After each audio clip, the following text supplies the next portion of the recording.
ৰাতি শ্মশান মৰিশালিৰ ওচৰত কেতিয়াও গাড়ী নৰখাব। আজি কাহিনীটো পঠিয়াইছে নীল বৰা নামৰ ভাইটি এটাই ইনষ্টাগ্ৰামত। মানে কি হ'ল, সিহঁতি এবাৰ ৰাস চাবলৈ গৈছিলে ক'ৰবাত। ৰাস চাক চাই ঘৰলৈ আহি আছে ককাইহঁতৰ লগত। আহি থাকোঁতে শ্মশানখন পায় মানে। শ্মশানখনৰ ওচৰত মানে ৰখালে, মুতিব লাগিলে। গোটেইকেইটা মুতি মেলি ল'লে। মুতি মেলি লোৱাৰ পিছত গাড়ীত বহিলে। গাড়ীত বহি আকৌ ঘৰলৈ আহি আছে। মানে গাড়ীখন মানে আগবাঢ়ি গৈ আছে নহয়, মানে গাড়ীখনৰ পিছফালে কিবা এটা মাতি আছে, মানে ধেম কিবা এটা বাজি গৈ আছে। তাৰপিছত সিহঁতি ভাবিলে সেই কিবা দৰ্জা চৰ্জা খোৱা নাই নি, গাড়ীখন খুলি চাওঁগৈ। গাড়ীখন ৰখালে, গাড়ীখন ৰখাই পেলাই খুলিবলৈ গ'ল দৰ্জাখন খুলি চাইছে, দৰ্জাত একো নাই। তাৰপিছত আকৌ যিমানে আগবাঢ়ি গৈছে গাড়ীখন, মানে যিমানে আগবাঢ়ি গৈছে সিমান ধেম চাউণ্ডটো বাঢ়ি গৈ আছে। মানে সিহঁতি গম পালে যে গাড়ীত কিবা এটা মানে শ্মশানৰ ওচৰতে লাগি আহিলে মানে। তো একদম ক'তো গাড়ী ৰখা নাই, মানে ভয়ে গোটেইকেইটা ইটো কাকো মতা নাই। গৈ পেলাই সিহঁতৰ ঘৰ ওচৰত আছে, ঘৰৰ ওচৰতে মানে নামঘৰ ভাগ আছে, মানে নামঘৰ ওচৰত গাড়ীখন ৰখাইছে। ৰখাই মেলি মানে মাক বাপেকক মাতিছে, পূৰা ধূপ ধূনা জ্বলাই, চাকি বন্তি জ্বলাই, পানী চাতি মাৰিছে।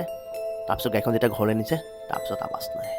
সেইকাৰণে কৈছোঁ ৰাতি কেতিয়াও মৰিশালি শ্মশানৰ ওচৰত গাড়ী নৰখাব। ঠিক নাই কি লাগি আহে গাড়ীত।